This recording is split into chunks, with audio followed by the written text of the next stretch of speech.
Confessions of an Accountant, where no topic is off the ledger. But I think it's quite important to know if you should be niching and not just saying yes to everything, because I think it's quite easy, especially when you're getting good referrals from people, that you'll get the plumber, you'll get the shop, you'll get everything, and it's knowing well enough. Should you be niching? Should you?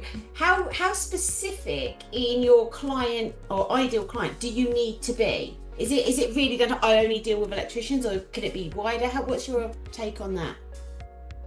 Yeah, great question to kick us off, Donna.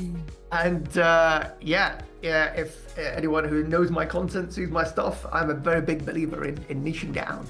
And I learned this the hard way, because when I first started my firm, it was a generalist practice. We had anyone and everyone, because we grew by referrals, like most firms do. Most of you who start out, you will get your business through referrals, and that's good. That's how we all start. We just take anything and everything that we can, because we have to, and we've got to put food on the table. But what happens is, over time, as you progress and as you become more confident and start to raise your prices, then you find that the clients that you're dealing with perhaps aren't so receptive to that, and then you kind of want to go after bigger clients, but you don't know how to attract them, because the clients that you have are full of those. No disrespect to the smaller clients, but there are lots of smaller clients. So you're getting referrals from the same small clients to other small clients, from the electrician to the other electrician, or from the taxi driver to the other taxi driver, from the subcontractor to the other subcontractor.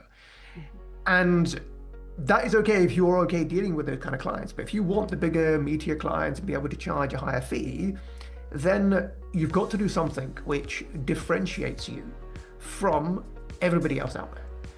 And that is the biggest thing which most firm, not just firm owners, but most business owners overlook, is that if you take yourself out of your firm and you put yourself in the shoes of a client, you put yourself in the shoes of a client looking at you as an accountant or a bookkeeper, and then looking at the accountant down the road, because if you're a high street, you've probably got another 7 accountants on the street as you, like we do.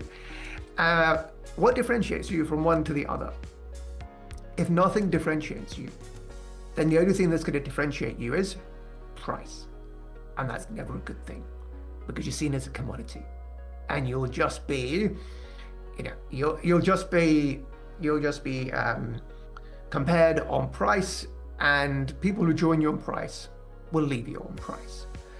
So that's why I'm a big believer in differentiating yourself, and one of the best ways of differentiating yourself is by niching down, by serving a particular type of client, either a niche by industry, or you niche by service, or you can niche by life cycle.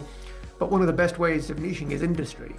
The reason being is that you're calling out your target audience by name very specifically. And when people feel that you understand their business, they're more likely to want to do business with you. Just like if you're shopping around for some kind of service, let's say, you're an accountant, you're a bookkeeper, and you're looking for someone to do your website. You see one provider which says, we do websites. Another provider says, we do websites for dentists. Another one says, we do websites for accountants. Which one are you going to go for? You're going to go for the one who says we do websites for accountants. They probably all do the same thing, but one has called you out, and automatically, whether you know it or not, or whether the actual delivery is different or not, because it's not. Website developer is a website developer.